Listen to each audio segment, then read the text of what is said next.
नमस्कार। आप सभी का बहुत बहुत स्वागत है और आशा करता हूं कि आप सभी बहुत अच्छे होंगे। देखिए, सभी लोग बहुत शानदार होंगे, फर्स्ट क्लास होंगे, एकदम जबरदस्त होंगे। आप सभी का बहुत बहुत स्वागत है। आ जाइए, फिर क्लास हम स्टार्ट करते हैं। ठीक है, ऑडियो वीडियो सब कुछ क्लियर है अच्छे से? आप सभी को मेरी आवाज आ पा रही है? Everything is clear? प्लीज एक बार बताएंगे। देखिए, बढ़िया से आप मुझे सुन पा रहे हो एकदम प्यारे तरीके से? चले, सभी का बहुत बहुत स्वागत है, सभी प्यारे छोटे बहन भाइयों का बहुत बहुत स्वागत है। आप सभी लोग आ जाएंगे क्लास में।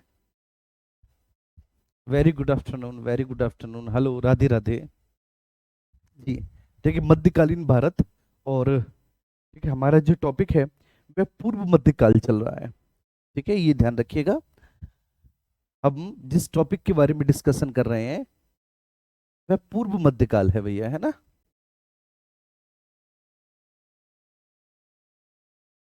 पूर्व मध्यकाल है।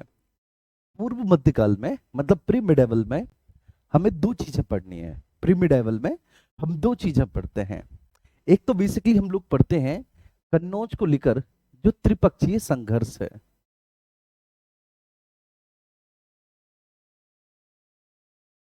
कन्नौज को लेकर जो त्रिपक्षीय संघर्ष है, एक तो भैया हम उसे पढ़ते हैं, है ना? कन्नौज को लेकर जो त्रिपक्षीय संघर्ष है। और दूसरा हम इसमें पढ़ते हैं राजपूत काल। इस राजपूत काल में हम लोग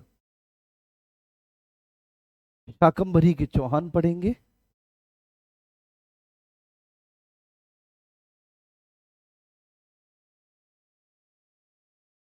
इसमें हम झिझक भुक्ति के चंदेल पढ़ेंगे।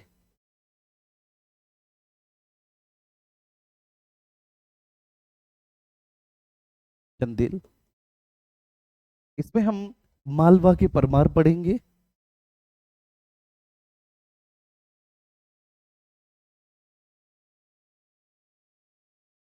मालवा के परमार पढ़ेंगे। झिझक भुक्ति के चंदेल पढ़ेंगे। शाकंभरी के चौहानों को हम इसमें पढ़ेंगे भैया। शाकंभरी के चौहानों को हम इसमें पढ़ेंगे। मालवा के परमार को पढ़ेंगे। झिझक भुक्ति के चंदेल को पढ़ेंगे हम इसमें। हम इसमें कन्नौज का गहड़वाल या राठौड़ वंश पढ़ेंगे। कन्नौज का गहड़वाल या राठौर वंश पढ़ेंगे इसमें हम। राठौर वंश। और साथ ही साथ हम इसमें गुजरात का चालुक्य सोलंकी वंश भी पढ़ेंगे। गुजरात का चालुक्य सोलंकी वंश।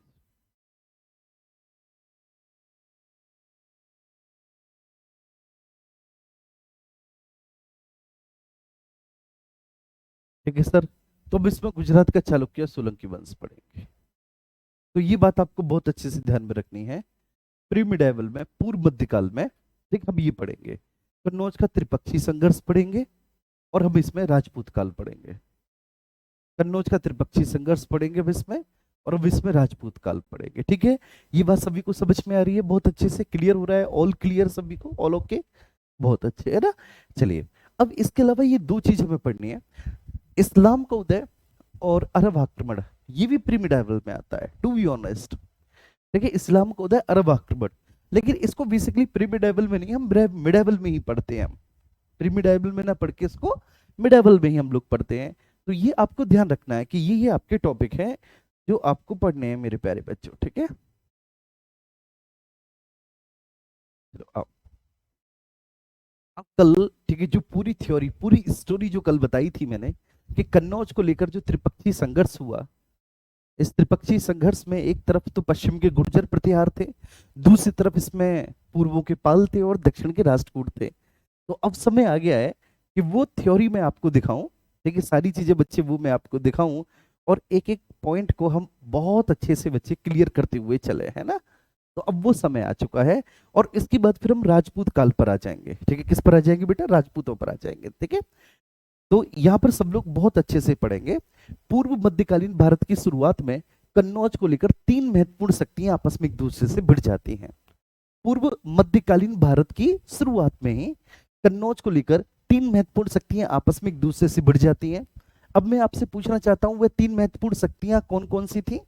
तो आप कहेंगे भैया उत्तर पश्चिम के गुर्जर प्रतिहार थे। इस गुर्जर प्रतिहार राजवंश का संस्थापक हरिश्चंद्र है। हरिश्चंद्र के बाद नागभट्ट प्रथम है, फिर कक्कुल है, फिर देशराज है, फिर वत्सराज है, फिर नागभट्ट द्वितीय है, फिर मेहरभोज है, फिर महेंद्रपाल है, फिर भोज द्वितीय है ना। तो वो पूरा एक क्रम है मेरे प्यारे बच्चे। फिर राज्यपाल है, राज्यपाल का बेटा त्रिलोचन पाल, और उसके बाद यशपाल इस राजवंश का अंतिम शासक है। पूर्व के पाल है, ठीक है। पाल वंश का संस्थापक गोपाल है, गोपाल के बाद फिर उसका बेटा धर्मपाल, धर्मपाल के बाद देवपाल, देवपाल के बाद नारायण पाल। फिर लगभग 850 से 988 ईस्वी तक एक पतन का काल रहा है, और इसके बाद जो अगले शासक बने हैं वे महेपाल, जिनको पाल वंश का द्वितीय, ठीक है ना, संस्थापक कहा जाता है, कि पाल वंश के उद्धारक कहे जाते हैं महेपाल। महेपाल के बाद फिर नेपाल है, और फिर मदनपाल इस राजवंश का अंतिम शासक है। और दक्षिण के राष्ट्रकूट राजवंश है, राष्ट्रकूट राजवंश में दंतिदुर्ग संस्थापक है। दंतिदुर्ग के बाद फिर ध्रुव आएगा, फिर कृष्ण आएगा, फिर गोविंद आएगा, फिर ये 1 2 3 आएंगे। लेकिन इसमें एक सबसे, जो सबसे महान शासक है दक्षिण के राष्ट्रकूटों में, जिनके बारे में बहुत सारे प्रश्न पूछे जाते हैं, लेकिन वो है अमोघ वर्ष। अमोघ वर्ष स्वयं विद्वान है और विद्या के संरक्षक है, अमोघ वर्ष, ठीक है ना। इनके बारे में बहुत सारे प्रश्न पूछे जाते हैं अमोघ वर्ष के बारे में। तो कन्नौज का त्रिपक्षीय संघर्ष, कन्नौज के त्रिपक्षीय संघर्ष की शुरुआत बेसिकली गुर्जर प्रतिहारों ने की, और गुर्जर प्रतिहारों में भी वो पहला व्यक्ति, ठीक है, जिसने इस संघर्ष की शुरुआत की वह वत्सराज था। कौन था बच्चे? वत्सराज था। तो गुर्जर प्रतिहार राजवंश का संस्थापक हरिश्चंद्र है, पाल वंश के संस्थापक गोपाल है, और राष्ट्रकूट राजवंश का संस्थापक कौन है बच्चे? दंतिदुर्ग है। अब सबसे पहले हम बात करेंगे गुर्जर प्रतिहारों के बारे में। गुर्जर प्रतिहार इस राजवंश के संस्थापक हरिश्चंद्र हैं।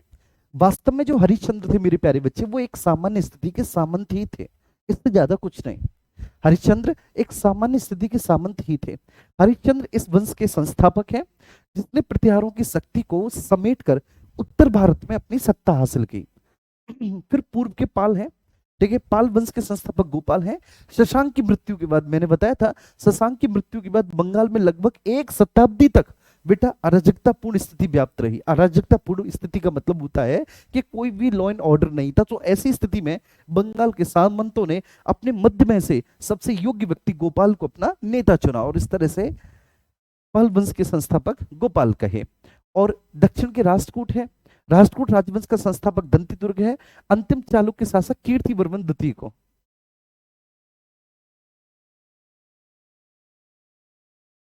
अंतिम चालुक्य शासक बेटा कीर्तिवर्मन द्वितीय को पराजित करने के बाद दंतिदुर्ग ने इस राजवंश की स्थापना की थी। किसकी? दक्षिण के राष्ट्रकूट राजवंश की। तो दक्षिण के राष्ट्रकूट राजवंश की स्थापना दंतिदुर्ग ने किस तरह से की, ये आपको पता चल गया बच्चे, कि अंतिम चालुक्य शासक कीर्तिवर्मन द्वितीय को पराजित करने के बाद। लेकिन अंतिम रूप से चालुक्यों की शक्ति को किसने समेटा बच्चे? जो दंतिदुर्ग के उत्तराधिकारी हुए उन्होंने, ठीक है ना। अब उत्तर के गुर्जर प्रतिहार, कन्नौज के उत्तराधिकार को लेकर सबसे पहले त्रिपक्षीय संघर्ष की शुरुआत किसने की, आपसे पूछा जाए तो गुर्जर प्रतिहारों ने की। बेटा किसने की? गुर्जर प्रतिहारों ने। ठीक, कन्नौज के उत्तराधिकार को लेकर सबसे पहले त्रिपक्षीय संघर्ष की शुरुआत किसने की? गुर्जर प्रतिहारों ने की। गुर्जर प्रतिहार राजवंश का संस्थापक हरिश्चंद्र है। हरिश्चंद्र के बाद नागभट्ट प्रथम है।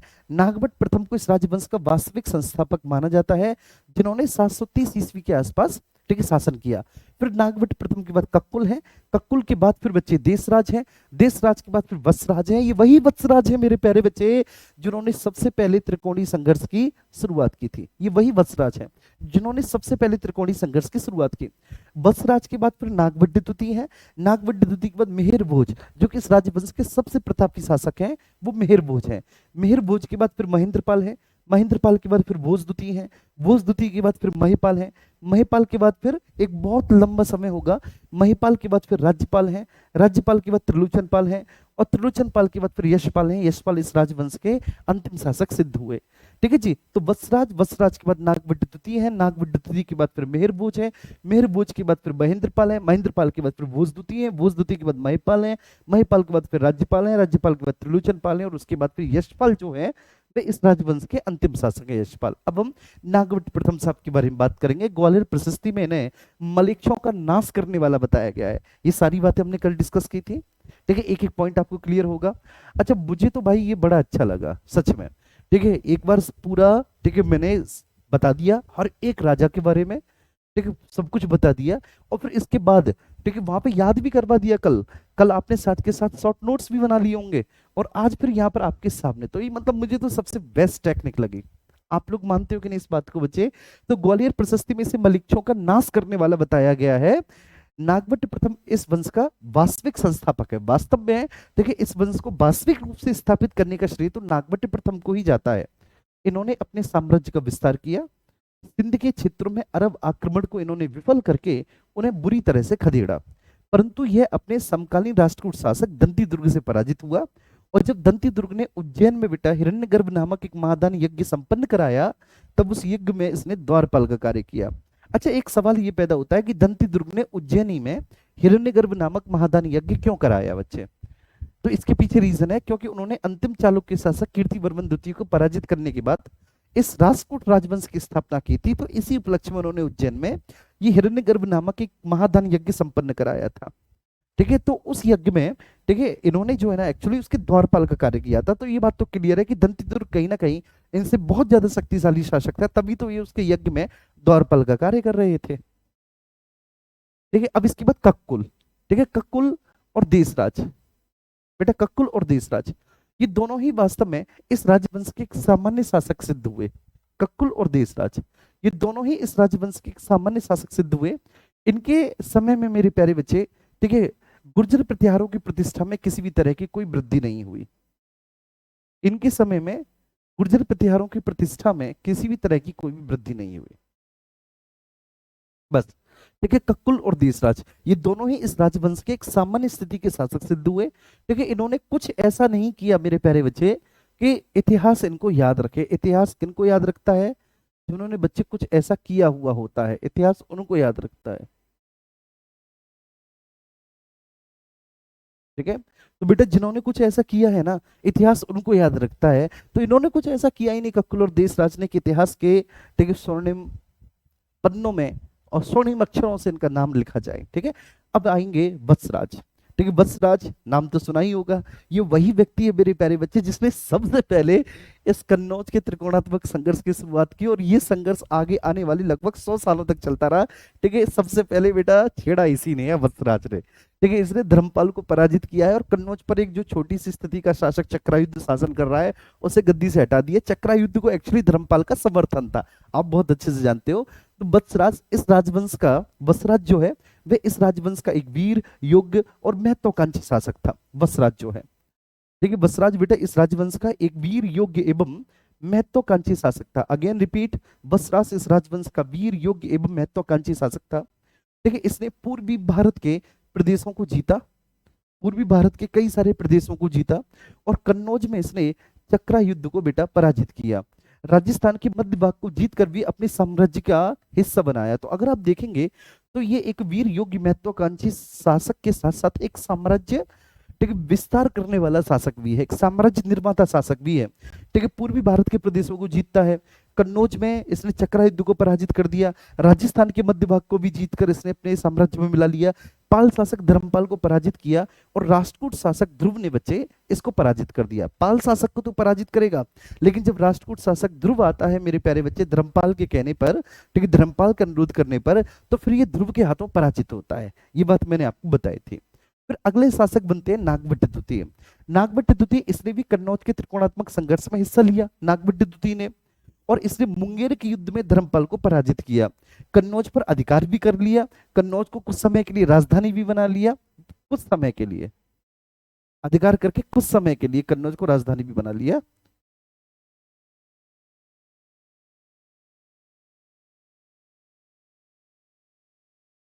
कुछ समय के लिए राजधानी बना लिया, परंतु ये राष्ट्रकूट शासक गोविंद तृतीय के हाथों बेटा पराजित हो गया। ठीक है ना, अब राष्ट्रकूट शासक गोविंद तृतीय से ये पराजित हुआ। तो इसने भी कन्नौज के त्रिकोणात्मक संघर्ष में हिस्सा लिया है, नागभट्ट द्वितीय ने। कन्नौज के त्रिकोणात्मक संघर्ष में मेरे भाई ने, इसने भी हिस्सा लिया है।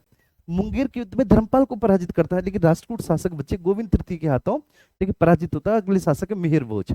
मिहिर भोज ने आदिवरा और प्रभास जैसी उपाधियां धारण की, ये ध्यान रखना। ये मिहिर भोज साहब की उपाधियां हैं। मिहिर भोज साहब ने आदिवरा और प्रभास जैसी उपाधियां धारण की हैं।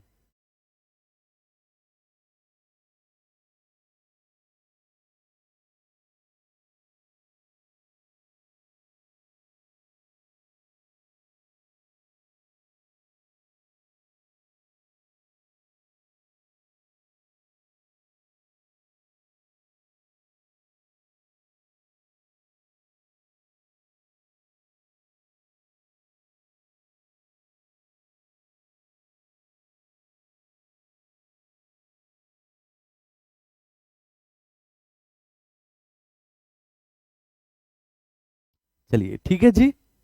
मेहर भोज बेटा, इन्होंने आदि बरा और प्रभास जैसी उपाधियां धारण की।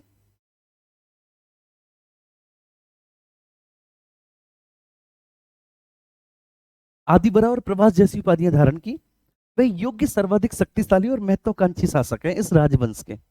ठीक है भाई, योग्य है मेरे प्यारे बच्चे, और योग्य होने के साथ साथ सर्वाधिक शक्तिशाली और महत्वाकांक्षी शासक हैं। ठीक है रक्षा जी। ठीक है रक्षा, अब तो पता चल गया होगा क्लास लाइव है, रिकॉर्डेड नहीं है। चलिए बेटे, कन्नौज के त्रिकोणात्मक संघर्ष में मेहर भोज भी भाग लेते हैं। ये भी अपने आप को नहीं रोक सके कन्नौज के त्रिकोणात्मक संघर्ष में भाग लेने से। तो ये बेटा कन्नौज के त्रिकोणात्मक संघर्ष में भाग लेते हैं, लेकिन देखो पहले पाल शासक देवपाल से पराजित हुए। अब सोच के देखना। ठीक है, और देखो अभी तक कोई भी गुर्जर प्रतिहार शासक पाल शासक से पराजित नहीं हुआ, ये पाल शासक से भी पराजित हुए हैं। लेकिन उसके बावजूद भी आप देखो कि इतिहास में गुर्जर प्रतिहार सभी शासकों में ये सबसे ज्यादा शक्तिशाली और सबसे योग्य शासक सिद्ध हुए। अगर आप गुर्जर प्रतिहारों में किसी एक शासक को जानते हैं, इतिहास के अगर आप छात्र नहीं है, इतिहास नहीं पढ़ते, और इन जनरल अगर आप किसी को जानते हैं तो आप केवल मेहर भोज को ही जानते हैं। देखिए देखिए क्या जबरदस्त विडंबना है। और देखो पाल शासक देवपाल से पराजित हुए, शक्ति को संगठित किया, राष्ट्रकूटों के विरुद्ध पहले से सैन्य अभियान किया, ध्रुव से भी पराजित हुए, लेकिन समय का इन्होंने इंतजार किया। समय बड़ा शक्तिशाली होता है बेटा, इन्होंने समय का इंतजार किया। फिर इन्होंने देवपाल के उत्तराधिकारी पाल शासक जो देवपाल का बेटा है नारायण पाल को बुरी तरह से पराजित किया, और उधर राष्ट्रकूट शासक इन्होंने कृष्ण को भी पराजित किया। ठीक है, राष्ट्रकूट शासक कृष्ण को भी पराजित किया। कन्नौज पर पुनः अधिकार कर लिया, क्योंकि कन्नौज पर अधिकार छूट गया था ना, कन्नौज पर अधिकार छूट गया था बच्चे। ठीक है, तो कन्नौज पर इन्होंने पुनः अधिकार कर लिया, और अब कन्नौज को राजधानी बना लिया। जैसे ही मेहर भोज के समय में बेटा कन्नौज राजधानी बनी, तो फिर वो आगे बहुत लंबे समय काल तक राजधानी बनी रही। ठीक है, मतलब मेहर भोज ने, अब इससे पहले नागभट्ट द्वितीय ने भी राजधानी बनाया था कन्नौज को, लेकिन वो क्षणिक सिद्ध हुई, क्योंकि वह राष्ट्रकूट शासक से हार गए थे नागभट्ट द्वितीय।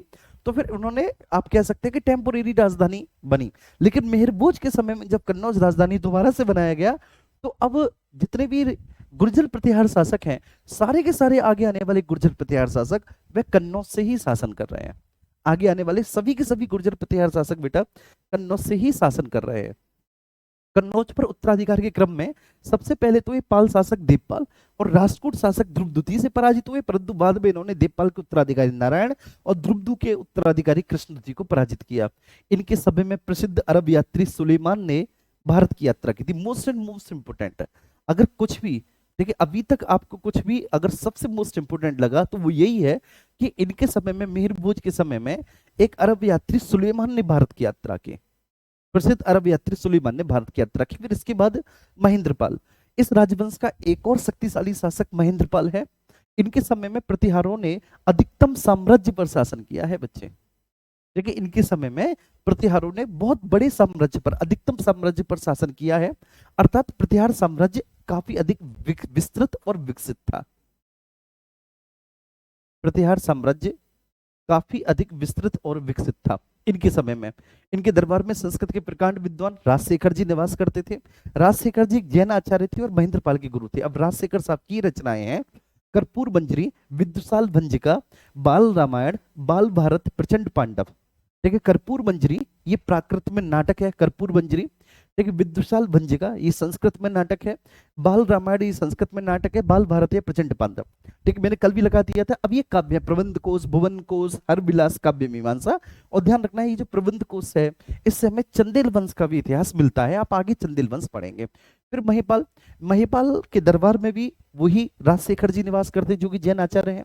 अब राजशेखर साहब की क्या मजबूरी रही थी कि राजशेखर ने इस महिपाल को, ठीक है, आर्यावर्त महाराज और रघुकुल मुक्तामणि कहकर संबोधित किया है ना। तो राजशेखर ने इस महिपाल को रघुकुल मुक्तामणि और आर्यावर्त महाराज कहकर संबोधित किया। चलो ठीक है, राजशेखर एक्चुअली इसके भी गुरु थे। ठीक है, बड़ी स्वाभाविक सी बात है। कन्नौज के ये त्रिकोणीय संघर्ष या त्रिपक्षीय संघर्ष अभी भी जारी है। बेशक राजधानी पर गुर्जर प्रतिहारों ने अपना कब्जा कर लिया है और गुर्जर प्रतिहार बच्चे, ठीक है ना, शासन आगे बढ़ा रहे हैं अपना कन्नौज से, लेकिन फिर भी कन्नौज को लेकर जो उत्तराधिकार की लड़ाई है वो अभी भी, ठीक है, बंद नहीं हुई। अभी भी, ठीक है, कन्नौज को लेकर बच्चे त्रिकोणीय संघर्ष वह जारी है। राष्ट्रकूट शासक इंद्र तृतीय से ये पराजित हुआ महिपाल, कोई बात नहीं, राष्ट्रकूट शासक से पराजित हुआ, कोई दिक्कत नहीं।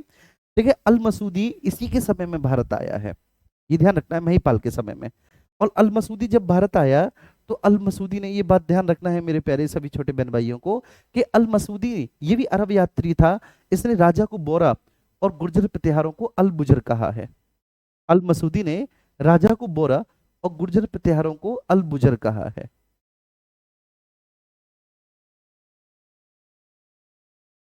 राजा को बोरा और गुर्जर प्रतिहारों को अल बुजर कहा है।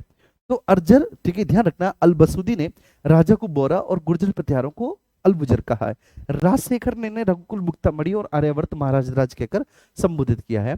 अब इसके बाद फिर अगले शासक बनते हैं भैया राज्यपाल। ये ध्यान रखना, राज्यपाल। तो राज्यपाल, इसके समय में भी महमूद गजनवी ने 1018 ईस्वी में कन्नौज पर आक्रमण किया।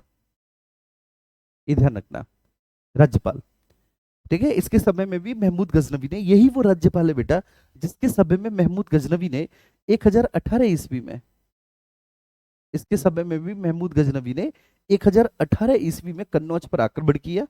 इसके समय में भी महमूद गजनवी ने 1018 ईस्वी में कन्नौज पर आक्रमण किया।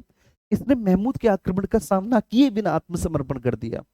लेकिन जब महमूद ने आक्रमण किया बेटा कन्नौज पर, तो ये राज्यपाल भाग खड़ा हुआ। इसने महमूद के आक्रमण का सामना किए बिना आत्मसमर्पण कर दिया। अब इस तरफ, ठीक है, इस तरफ बेटा, ये जहाँ मुक्ति का मतलब होता है बुंदेलखंड का क्षेत्र, तो बुंदेलखंड के क्षेत्र में एक चंदेल शासक हैं जिनका नाम है राजा विद्याधर। राजा विद्याधर के जो पिताजी हैं वह हैं राजा धंगदेव। तो उनके कहने पर राजा धंगदेव ने अपने बेटे को आदेश दिया विद्याधर को कि विद्याधर, ठीक है, इसको ऐसा सबक सिखा के आओ कि आगे किसी भी आक्रमणकारी का सामना किए बिना, ठीक है, ये भागे नहीं बल्कि उसका सामना करे, ठीक है, ऐसे भागे नहीं। और ये एक ऐसी नजीर प्रस्तुत करो कि आगे आने वाले सभी व्यक्तियों को पता चले, ठीक है। तो ये विद्याधर, ठीक है, जाते हैं कन्नौज, राज्यपाल को पराजित करते हैं, राज्यपाल की हत्या कर देते हैं कि तुझे गद्दी पर बैठने का कोई अधिकार नहीं है मेरे भाई, ठीक है, तू आक्रमण का सामना भी नहीं कर सका। अरे तू मरता तो एक वीर कहलाता अगर तू उस आक्रमण का सामना करता तो, ठीक है। विद्याधर ने इसकी हत्या कर दी और उसके बेटे त्रिलोचन पाल को अगला शासक बनाया, ठीक है। फिर त्रिलोचन पाल और यशपाल।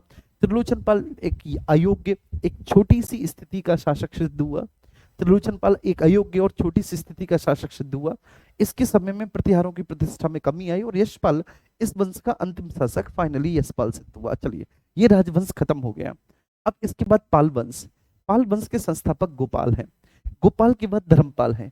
धर्मपाल ने ही बेटा कन्नौज के त्रिपक्षीय संघर्ष में पालों की तरफ से हिस्सा लिया है।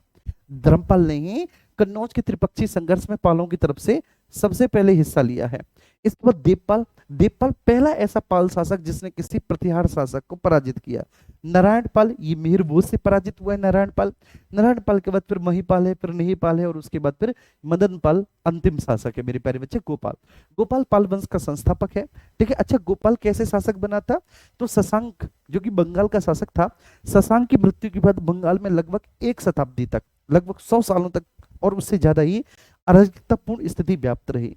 तो जब बच्चे इतने लंबे समय तक वहां पर अराजकतापूर्ण स्थिति व्याप्त रही, तो ऐसी स्थिति में देखिए बंगाल में जितने भी सामंत थे उन्होंने अपने बीच में से अपना एक नेता गोपाल, गोपाल बौद्ध धर्म का अनुयायी था और बहुत, देखिए, अच्छा व्यक्ति था, बहुत अच्छा व्यक्ति था। देखिए, तो इस बात का गोपाल को एक रिवार्ड मिला और गोपाल, देखिए, वहां का बंगाल का शासक बन बैठा। इसने शासक बनने के बाद बेटा उदंतपुरी और नालंदा में बौद्ध भिक्षुओं के निवास के लिए, देखिए, महाविहारों का निर्माण करवाया। उदंतपुरी और नालंदा में, ठीक है, उदंतपुरी और नालंदा में इसने बौद्ध भिक्षुओं के निवास के लिए भैया जी बौद्ध विहार का निर्माण करवाया। देखो, नालंदा विश्वविद्यालय की स्थापना गुप्त शासक कुमारगुप्त, या फिर आप कह सकते हैं महेंद्रगुप्त, ठीक है, उन्होंने करवाई है। ये महाविहार है, यह बिहार है जो बौद्ध भिक्षुओं के निवास के लिए बनवाए गए हैं, जिसमें बौद्ध भिक्षु निवास कर सके। जी, क्लियर है? जी, ये बात आई समझ में सभी को? एक बार थम्स अप करेंगे। और जैसे ये एक भैया जी हैं, ये आशीष गौतम इनका नाम है, लिख लिख कर पढ़ाया करो, ठीक है। चलिए, इस तरह से आदेश दे रहे हैं। एक बहन है हमारी प्रियंका, बोल रही है कुछ समझ नहीं आ रहा है। मेरी बहन, अगर कल की क्लास में होगे तो आज इस बात को नहीं कहते, इसलिए बोलता हूँ कि रेगुलर क्लास लिया करो। ऐसा नहीं कि कभी एक क्लास में तो आप लाइव आ गए और फिर कभी दूसरी क्लास में आप लाइव थे ही नहीं। ऐसे मत किया करो, इससे आप ही का नुकसान है। कल की क्लास में होते तो आज इस लेक्चर को आप, देखिए, किसी वेब सीरीज की तरह एंजॉय कर रहे होते, ये नहीं कह रहे होते आप।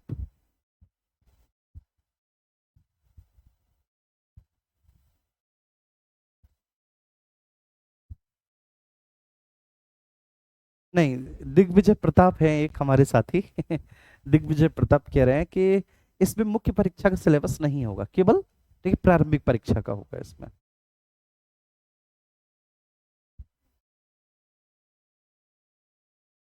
अरे भाई आशीष, ठीक है रेगुलर क्लास आया करो, ठीक है ना।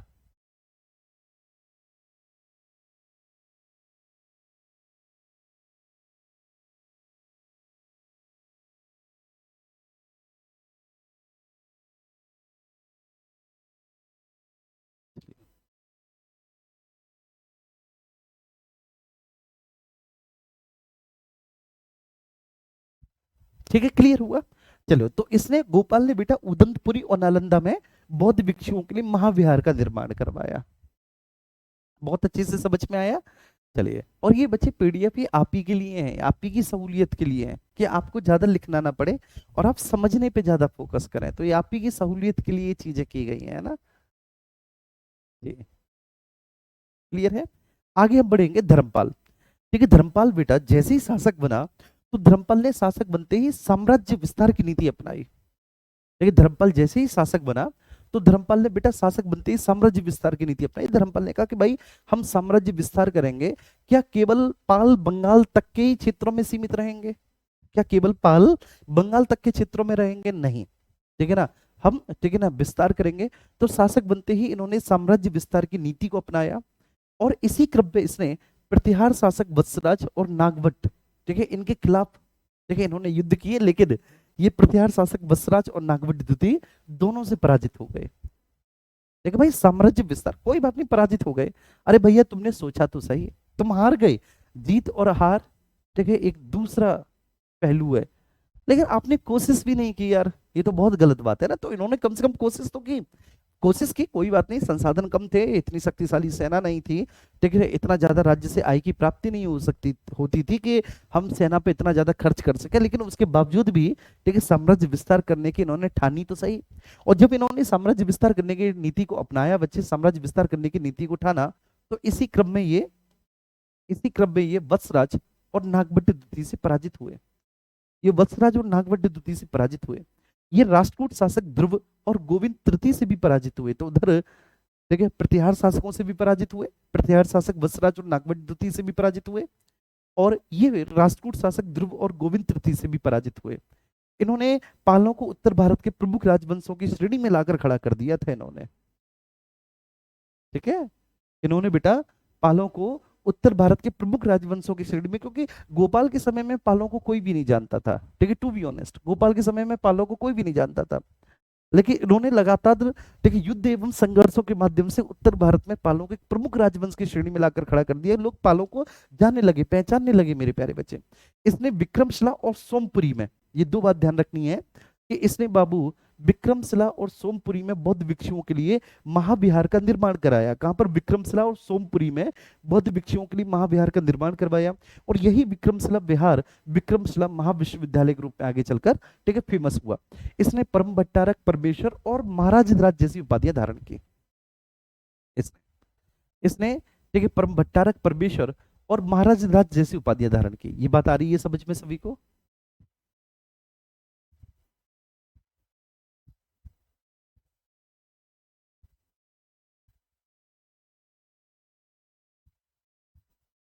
जी, परमेश्वर, परम भट्टारक, महाराज धिराज। तो इसने परमेश्वर, परम भट्टारक, महाराज धिराज, और 11वीं शताब्दी के गुजराती कवि हैं बेटा सोठल। ये 11वीं शताब्दी के बहुत फेमस गुजराती कवि हुए, ठीक है, और इन गुजराती कवि साहब का नाम हुआ बच्चे सोठल। इन्होंने, सोठल साहब ने धर्मपाल को समस्त उत्तरापद का स्वामी कहा है। इन्होंने धर्मपाल को क्या कहा है बेटा? इन्होंने धर्मपाल को समस्त उत्तरापद का स्वामी कहा है। समस्त उत्तरापद का स्वामी, कि धर्मपाल समस्त उत्तरापद का स्वामी है। तो 11वीं शताब्दी के गुजराती कवि सोठल ने इनको समस्त उत्तरापद का स्वामी कहा है। देवपाल इस राजवंश का अगला शासक है, पहला ऐसा शासक है देवपाल जिसने गुर्जर प्रतिहारों को भी और राष्ट्रकूटों को दोनों को पराजित किया है। कन्नौज के त्रिकोणात्मक संघर्ष में इसने हिस्सा लिया, प्रतिहार मिहिर भोज को पराजित किया। सुलेमान अरब यात्री ने भारत की यात्रा इसके समय में की थी, क्योंकि मिहिर भोज और देवपाल दोनों समकालीन थे। तो जब बच्चे देखिए उन्होंने गुर्जर प्रतिहार मेहर भोज की यहाँ यात्रा की तो वह पाल शासक दीपपाल के यहाँ पे भी आए सुलेमान। सुलेमान ने इसे तत्कालीन गुर्जर प्रतिहार और राष्ट्रकूटों में सबसे ज्यादा शक्तिशाली बताया है, और लेखों में देवपाल को परम सौगात कहा गया है। क्योंकि जो लेख हैं, लेखों में देवपाल को क्या कहा गया है बेटा? परम सौगात कहा गया है लेखों में। देखिए इसको परम सौगात कहा गया है। तो सुलेमान ने इसे तत्कालीन गुर्जर प्रतिहार और राष्ट्रकूट शासकों में सबसे शक्तिशाली, और लेखों में देवपाल को परम सौगात कहा गया है। इंडोनेशिया के शासक बालपुत्र ने देवपाल से नालंदा में एक बिहार बनवाने की अनुमति मांगी कि क्या सर नालंदा में एक बिहार बनवा सकते हैं, बड़ी अनुमति की इंडोनेशिया जावा के शासक बालपुत्र ने। ठीक है, तो उन्होंने जो है ना देवपाल ने बेटा ना उसको केवल नालंदा में एक बिहार बनवाने की अनुमति दी, ठीक है, बल्कि उसका खर्चा चलाने के लिए 24 गांव की आमदनी भी दान में दे दी। ठीक है, और पालों के इतिहास में बच्चे उसके बाद मैंने बताया था 850 से और 988 ईस्वी तक का काल एक पतन का काल माना जाता है। कल मैंने बताया था, आपको याद होगा। 850 से 988 ईस्वी तक का जो काल है पतन का काल माना जाता है। फिर इसके बाद महिपाल, महिपाल पाल वंश का पुनर्संस्थापक कहलाए। महिपाल पाल वंश के पुनर्संस्थापक कहलाए। लेकिन ये जो है राजेंद्र चोल प्रथम से, चोल आगे पढ़ेंगे बच्चे हम, ये राजेंद्र चोल प्रथम से पराजित हुए महिपाल। ठीक है, ये बस सैड सी बात है। फिर महिपाल इस राजवंश का अंतिम शासक सिद्ध हुआ जो कि कमजोर शासक था। ठीक है बच्चे, फिर मदनपाल है। चलो अब इसके बाद फिर हम बात करेंगे राष्ट्रकूट राजवंश। राष्ट्रकूट राजवंश के आप शासकों को देखेंगे तो राष्ट्रकूट राजवंश के शासकों में बेटा दंतीदुर्ग जो है वो इस वंश का संस्थापक है। दंतीदुर्ग संस्थापक है, फिर कृष्ण प्रथम है, फिर गोविंद है, फिर ध्रुव है, और फिर इस राजवंश का एक सबसे ठीक विद्वान शासक दंतीदुर्ग। हम ठीक है इनके बारे में सॉरी अमुक वर्ष के बारे में बात करेंगे। तो सबसे पहले दंतीदुर्ग, दंतीदुर्ग बच्चे इस वंश का संस्थापक है। राष्ट्रकूट राजवंश का संस्थापक कौन है? दंतीदुर्ग है, कल हमने पढ़ा था। इन्होंने 752 ईस्वी में 752 ईस्वी में अंतिम चालुक्य शासक कीर्तिवर्मन द्वितीय को पराजित किया। अंतिम चालुक्य शासक कीर्तिवर्मन द्वितीय को पराजित करके इस राजवंश की स्थापना की। इस उपलक्ष्य में इन्होंने हिरण्यगर्भ नामक एक महादान यज्ञ संपन्न करवाया, जिसमें प्रतिहार शासक नागभट्ट प्रथम ने द्वारपाल का काम किया। इन्होंने परम भट्टारक और महाराज जैसी उपाधियां धारण की थी दंतीदुर्ग ने, परम भट्टारक और महाराजाधिराज। फिर कृष्ण प्रथम, इनके बारे में मैंने बताया था कि दंतीदुर्ग का उत्तराधिकारी था जो कृष्ण प्रथम था। कृष्ण प्रथम कौन था बेटा? दंतीदुर्ग का उत्तराधिकारी था। इसने चालुक्यों की सत्ता का अंतिम रूप से पतन कर दिया। लेकिन कृष्ण प्रथम को इस बात का श्रेय दिया जाता है बच्चे कि जो एलोरा में गुफा मंदिर है और एलोरा में अजंता में जो कैलाशनाथ का मंदिर है, जो एकाश मंदिर है, एक ही पत्थर पर बनाया गया है। कैलाशनाथ का मंदिर वास्तव में एक आश्चर्य है अपने आप में। कैलाशनाथ का मंदिर टू बी ऑनेस्ट वो आश्चर्य है बच्चे। तो कैलाशनाथ मंदिर का निर्माण करवाया। अजंता और एलोरा की गुफाओं के निर्माण का श्रेय राष्ट्रकूटों को ही दिया जाता है। फिर गोविंद तृतीय, गोविंद द्वितीय एक निर्बल और अयोग्य शासक सिद्ध हुए। गोविंद द्वितीय, अब कुछ मत पढ़ो ना, ध्रुव के बारे में कुछ पढ़ो आप, ठीक है, सीधे अमोघ वर्ष पे आ जाओ। अमोघ वर्ष योग्य एवं विद्वान शासक है, अनडाउटेडली योग्य एवं विद्वान शासक है, विद्वानों के संरक्षक हैं। और सबसे जरूरी बात इनके बारे में क्या है, मोस्ट इंपोर्टेंट, कि इन्होंने कन्नड़ में कविराज मार्ग की रचना की। एक ग्रंथ है जो कन्नड़ भाषा में लिखा था, कविराज मार्ग। तो इन्होंने कन्नड़ में एक ग्रंथ कविराज मार्ग की रचना की और कविराज की उपाधि धारण की। इनके दरबार में महावीराचार्य और जिनसेन जैसे जैन आचार्य निवास करते थे। देखिए मतलब अपने समय के बहुत बड़े जैन आचार्य थे। ये जो महावीराचार्य और जिनसेन हैं, ये बेटा अपने समय के बहुत बड़े जैन आचार्य थे, वो निवास करते थे। जैन धर्म का अनुयायी था ये व्यक्ति, और इसने तुंगभद्रा नदी में जल समाधि लेकर अपने प्राणों को त्याग दिया। राष्ट्रकूटों ने, अब नोट में ये 3-4 पॉइंट है, ध्यान रखना। राष्ट्रकूटों ने अपने राज्य में मुस्लिम व्यापारियों को बसने की इजाजत दी। राष्ट्रकूटों ने इजाजत दी कि उनके राज्य में मुस्लिम व्यापारी बसे। ठीक है, उन्हें अपने धर्म के प्रचार प्रसार की अनुमति भी दी राष्ट्रकूटों ने एलोरा और अजंता की गुफाओं के विकास का ठीक है उनको श्रेय भी दिया जाता है। और एलोरा की गुफा संख्या 15 में भगवान विष्णु का नरसिंह अवतार दर्शाया गया है। एलोरा की गुफा संख्या 15 में भगवान विष्णु जी का नरसिंह अवतार दर्शाया गया है। तो कन्नौज को लेकर जो त्रिकोणात्मक संघर्ष था वो हमने एक बार बहुत अच्छे से कंप्लीट कर लिया। एक बार बताएंगे, सभी को समझ में आया बच्चे? बहुत अच्छा समझ आ रहा है, थैंक यू, मजा आ रहा है, thank you thank you thank you.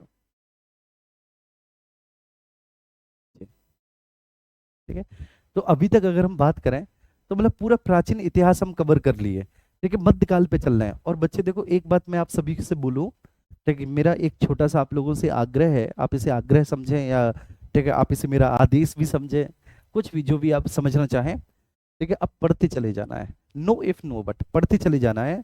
और ये आप चीज आपको प्रूव करनी है कि एक टीचर ने हमें तीन तीन विषय पढ़ाए, हालांकि पहले तो मैं चारों विषय पढ़ाने वाला था, एक टीचर ने हमें तीन तीन विषय पढ़ाए, तीनों विषय फर्स्ट क्लास पढ़ाए और टाइमली सिलेबस कंप्लीट करवाया। ये ध्यान रखना, ये एक अपने आप में बच्चे, ठीक है ये बात, देखिए मतलब ये है कि टाइमली सिलेबस कंप्लीट हुआ, ये नजीर बननी चाहिए। और सारी चीजें क्लास की क्लास में बिल्कुल फिंगर टिप्स पे याद हुई। लेकिन देखो, अब मध्यकालीन भारत में आपको बहुत मेहनत करनी पड़ेगी। ठीक है, स्पेशली ये जो आप प्री मिडाइवल पढ़ रहे हो ना, प्री मिडाइवल के बाद फिर अभी राजपूतों आप पढ़ोगे। राजपूतों में हम मान के चलिए कहीं से शुरुआत कर देंगे, जीजा मुक्ति के चंदेलों से हम शुरुआत कर देंगे, या मालवा के परिवारों से हम शुरुआत कर देंगे, या शाकंभरी के चौहानों से हम शुरुआत करेंगे। तो ये जो है ना बच्चे, ये आपको बहुत मेहनत के साथ पढ़नी पड़ेंगे। ठीक है, घर पे इन क्लासेस के खत्म होने के बाद आपको 4 से 5 बार इनका रिवीजन करना पड़ेगा। 4 से 5 बार बता रहा हूँ आपको, मतलब रात के 12-1 बजे तक आपको पढ़ना पड़ेगा। एक बार खत्म करने के बाद फिर दोबारा फिर तिबारा, फिर आपको कोई शिकायत नहीं रहेगी।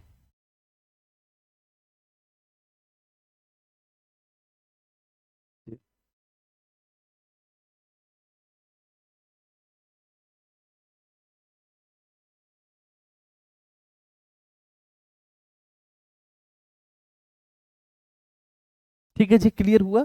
आइए अब इसके बाद राजपूत राजवंशों के बारे में बात करेंगे। राजपूत राजवंशों में शाकंभरी के चौहान हमको पढ़ने हैं, जीजाक बुक्ति के चंदेल पढ़ने, मालवा के परमार, कन्नौज के घेड़वाल या राठौड़, और गुजरात का चालुक्य सोलंकी वंश। टोटली 5 वंश पढ़ रहे हैं।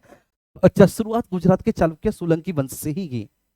ठीक, गुजरात के चालुक्य सोलंकी वंश से शुरुआत की है। अब देखो, ये पूरे इस वंश का वंश वृक्ष है, गुजरात के चालुक्य सोलंकी वंश का ये पूरा वंश वृक्ष है। सर आप हिस्ट्री थोड़ा ज्यादा अच्छा पढ़ाते हैं, इसका मतलब ये है कि मैं ज्योग्राफी इतना अच्छा नहीं पढ़ाता, पॉलिटी इतना अच्छा नहीं पढ़ाता? नहीं यार, ये गलत बात है बेटा, ऐसी बात नहीं है।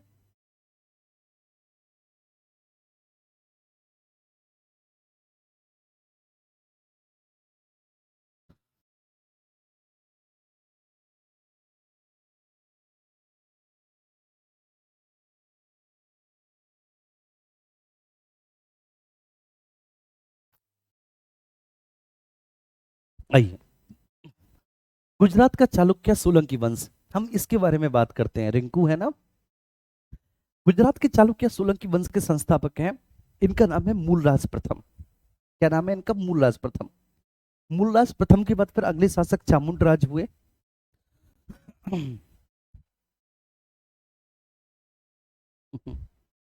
चलिए यहां पर फोकस कीजिए। मूलराज प्रथम के बाद फिर अगले शासक चामुंड राज हुए। चामुंड राज के बाद बल्लभ राज हुए। बल्लभ राज के बाद फिर दुर्लभ राज हुए। दुर्लभ राज के बाद भीम प्रथम, फिर कृष्ण प्रथम, फिर जयसिंह सिद्धराज, फिर कुमारपाल, फिर अजयपाल, फिर मूलराज द्वितीय, फिर भीम द्वितीय, फिर कृष्ण द्वितीय। ठीक है, कर्ण द्वितीय। ये इस राजवंश के शासकों के नाम है। मेरी बात समझना, इस राजवंश की स्थापना, जो कि गुजरात का चालुक्य सोलंकी वंश है, तो ये जो गुजरात का चालुक्य या सोलंकी वंश है, इस राजवंश की स्थापना अनडाउटेडली मूलराज प्रथम ने की। अब मूलराज प्रथम ने जब इस राजवंश की स्थापना की, तो एक समय तक मूलराज प्रथम ने शासन किया, है ना। मूलराज प्रथम ने गुजरात के चालुक्य सोलंकी वंश की स्थापना की। जब मूलराज प्रथम साहब ने चालुक्य सोलंकी वंश की स्थापना की, तो एक समय तक इन्होंने शासन किया, एक समय तक इन्होंने शासन किया। ठीक है, अब देखो इस वंश की क्या परंपरा रही है, वो परंपरा मैं आपको बताता हूं। कि मूलराज प्रथम ने चामुंडराज के पक्ष में गद्दी त्याग दी। जैसे ही मूलराज प्रथम को लगा कि अब मैं वृद्ध हो चुका हूं, और ठीक है ऐसी स्थिति में मेरा जो उत्तराधिकारी है वो शासन ग्रहण करे, तो इस राजवंश के शासकों की एक सबसे बड़ी खासियत है ये कि मूलराज प्रथम ने चामुंडराज के पक्ष में गद्दी त्याग दी। मूलराज ने कहा कि चामुंडराज तुम सत्ता संभालो। फिर चामुंडराज ने बल्लभराज के पक्ष में गद्दी त्याग दी कि बल्लभराज आप सत्ता संभालो। बल्लभराज ने दुर्लभराज के पक्ष में गद्दी त्याग दी कि दुर्लभराज आज सत्ता संभालो। इन्होंने शासन तो किया है, लेकिन जैसे ही इन्होंने पाया है कि हमारा उत्तराधिकारी वयस्क हो गए, शासन संबंधी सभी निर्णय करने के योग्य हो गए और मैं वृद्ध हो रहा हूं, तो ऐसी स्थिति में इन्होंने अपने उत्तराधिकारियों को बोल दिया कि आप शासन संभालिए। मतलब बहुत बेहतरीन एग्जाम्पल है ये पूरे विश्व में। लेकिन कभी गद्दी उत्तराधिकारियों को लेकर लड़ाई हुई नहीं सकती। क्यों? क्योंकि हर एक व्यक्ति बच्चे जैसे बूढ़ा होता है और वह पाता है कि मेरा उत्तराधिकारी योग्य हो गया, वयस्क हो गया, शासन संबंधी निर्णय ले सकता है, तो वे क्या करते हैं बच्चे? ठीक है ना, अपने उत्तराधिकारी के पक्ष में वह गद्दी त्याग देते हैं। ठीक है, इस तरह से करते हैं। और बल्लभ राज के बाद फिर अगला दुर्लभ राज। दुर्लभ राज ने फिर जो गद्दी त्यागी अपनी, वो भीम प्रथम के पक्ष में त्यागी। अब ये जो भीम प्रथम है, ठीक, भीम प्रथम के समय तक सोलंकियों ने पर्याप्त शक्ति अर्जित कर ली थी वास्तव में। ठीक है, सोलंकी शक्तिशाली बन चुके थे भीम प्रथम के समय तक। ठीक है, सोलंकियों ने पर्याप्त शक्ति अर्जित कर ली थी, इसमें कोई दोहराई नहीं है, इसमें कोई डाउट नहीं। ठीक है, टू बी ऑनेस्ट मेरे प्यारे बच्चे। लेकिन इसके बावजूद भी, ठीक है, भीम प्रथम के समय में गुजरात पर महमूद गजनवी का आक्रमण हुआ, है ना, ये भीम प्रथम का समय है। और ये शायद 17वां आक्रमण है, 15वां आक्रमण है। देखिए 15वां 16वां आक्रमण है, जो गुजरात के सोमनाथ मंदिर को लूटा गया है। 15वां 16वां आक्रमण है ना। तो भीम प्रथम के समय में बच्चे महमूद गजनवी का आक्रमण हुआ गुजरात पर, और बेरहमी से सोमनाथ के मंदिर को लूटा गया। और ये कहा जाता है कि सोमनाथ के मंदिर में उस समय बहुत सारे सैफ संत बैठे हुए थे। देखो, और जितने भी सैफ संत होते हैं, आप सभी को पता है कि उनके हाथ में एक त्रिशूल होता है, उनके हाथ में, ठीक है, कुछ एक ऐसा धारदार अस्त्र जरूर होता है। भगवान शिव की जो उपासना करते हैं, भगवान शिव की जो आराधना करते हैं, तो भगवान शिव जो है, ठीक है, वो प्रतीक है शौर्य के, वो प्रतीक है साहस के। और भगवान शिव शौर्य प्रतीक और साहस के प्रतीक हैं। भगवान शिव की उपासना करने वाले जो सैफ संत हैं, ये बहुत बड़ी संख्या में है। और जैसे ही महमूद का आक्रमण होता है, तो वह मंदिर में आंख बंद करके और जोरों से भगवान शिव की आराधना करते हैं, और कहते हैं कि तीसरी आंख खोलो और इन विधर्मियों को, इन मलिक्षों का नाश कर दो आप। अरे यार, देखिए भगवान शिव क्या तीसरी आंख वास्तव में खोलते हैं क्या? देखिए, ये तो मनगढ़ंत कहानियां हैं जो पुराण में बताएगी। अरे भैया, भगवान शिव ने, ठीक है, तुम्हें त्रिशूल दे रखे हैं, लेकिन शिव क्या करेंगे? खुद थोड़ी नहीं आ जाएंगे लड़ने के लिए। तुम्हारे पास त्रिशूल है, तुम्हारे पास अस्त्र है, तुम्हारे पास शस्त्र है, तुम्हारे पास तलवारें हैं। जैसे ही उस मलेक्ष का आक्रमण हो रहा था, उस तुर्क आक्रमणकारी का आक्रमण हो रहा था, तो तुम भगवान शिव से आशीर्वाद लेते, आराधना करते और कहते कि हमें साहस दो, हमें साहस दो, हमें शौर्य दो, और ले लेके तलवार और भाले और चिपट पड़ते उन पर। देखो, हो सकता है कि महमूद लूट भी नहीं पाता बच्चे, लेकिन आंख बंद करके भगवान शिव की आराधना करते रहे ना। भगवान शिव की तीसरी आंख खुली, उनकी गर्दन जरूर कट गई। तो बेटा, भगवान, ठीक है, तभी कुछ करते हैं जब आप अपने हाथ पैरों से करते हो। भगवान वो करते हैं, ठीक है। भगवान, ठीक है, खुद अपने हाथ पैर लगाने नहीं आ जाएंगे तुम में, हे भगवान जी मुझे पास करवा देना, पास करवा देना, ठीक है। लेकिन ये समझ में नहीं आता कि भीम प्रथम के समय तक इन सोलंकियों ने पर्याप्त शक्ति अर्जित कर ली थी, लेकिन उसके बावजूद भी इसने महमूद के आक्रमण का क्यों नहीं सामना किया? महमूद पूरी तरह से सोमनाथ को लूटकर वापस चला जाता है।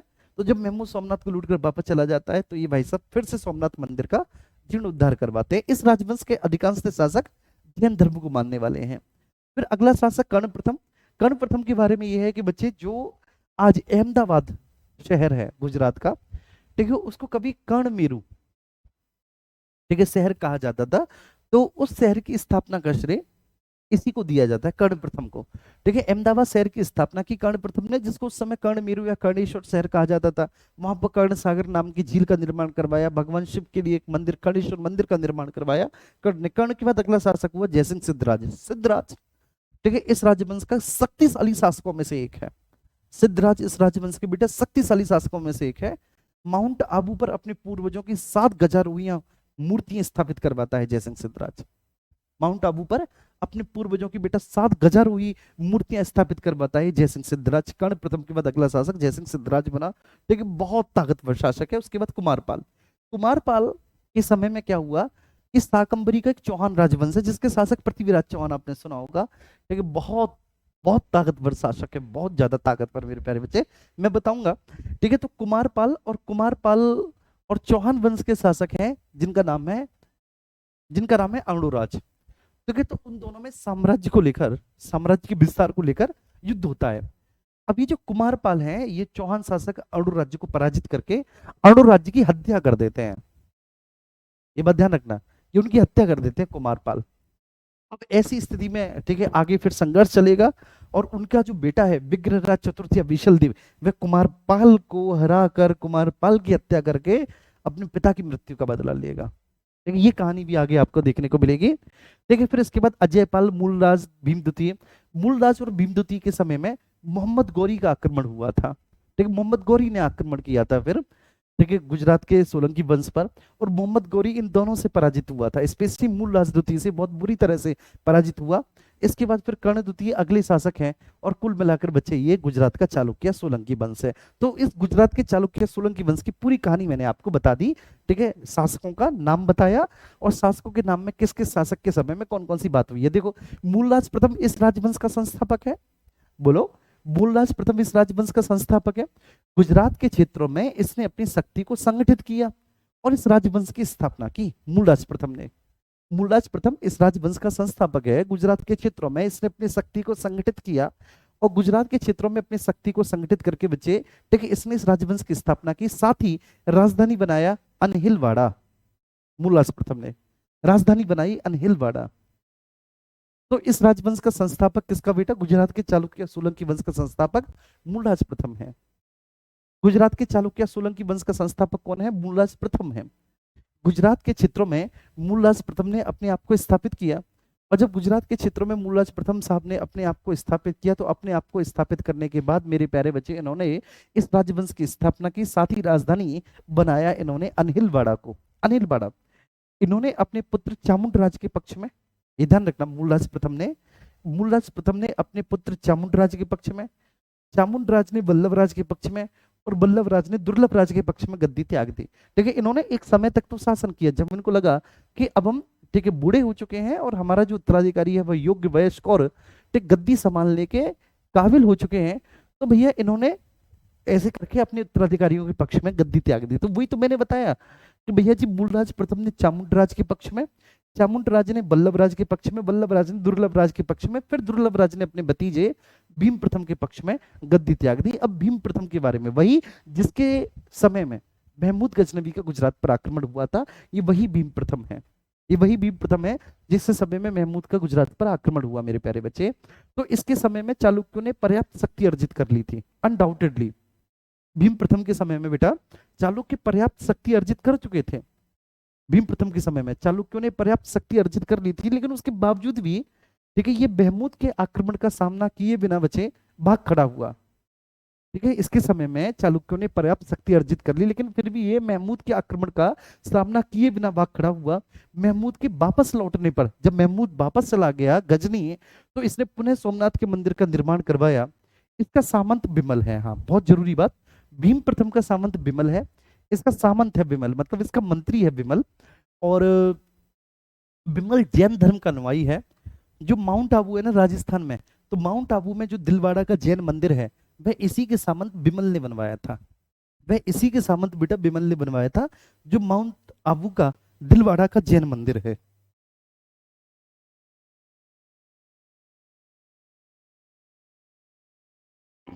ठीक है, तो इसका सामंत बिमल है, जो जैन धर्म का अनुयायी है बिमल।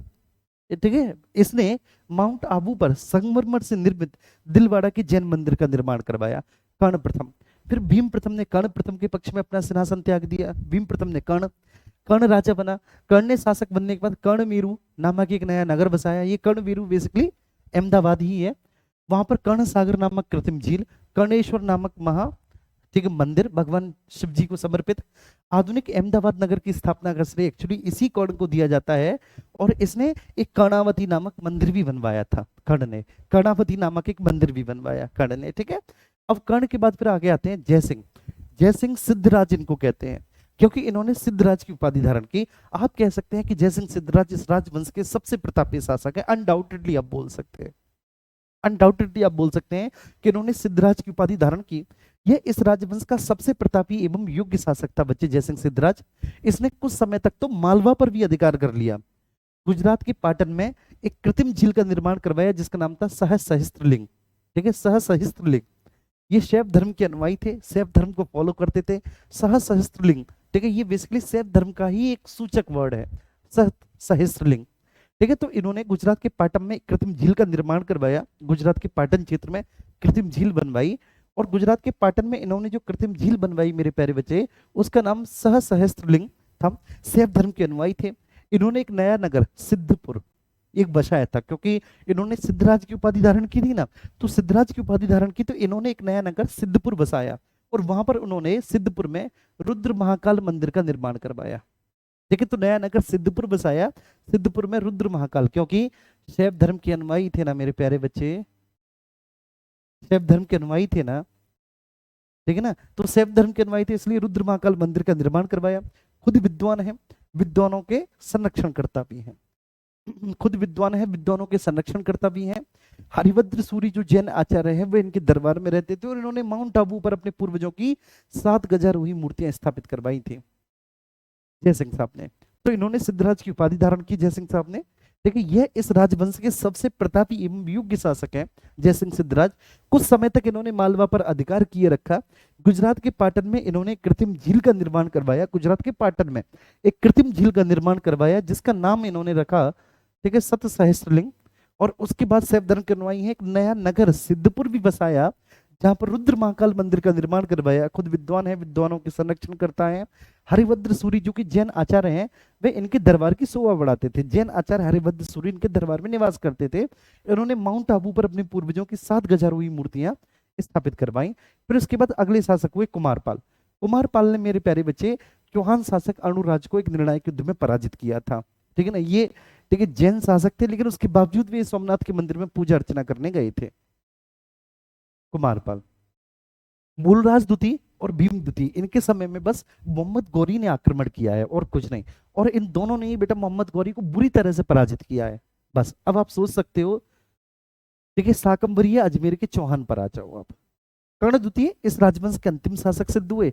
फिर कर्ण द्वितीय को पराजित करने के बाद बेटा तुर्कों ने देखिए पूरी तरह से गुजरात पर अधिकार कर लिया। कर्ण द्वितीय को पराजित करने के बाद तुर्कों ने पूरी तरह से गुजरात पर अधिकार कर लिया। अब अगले शासक जो बनेंगे वे बनेंगे शाकंभरी या अजय मेरू के चौहान। देखो शाकंभरी इनकी प्रारंभिक राजधानी थी शाकंभरी।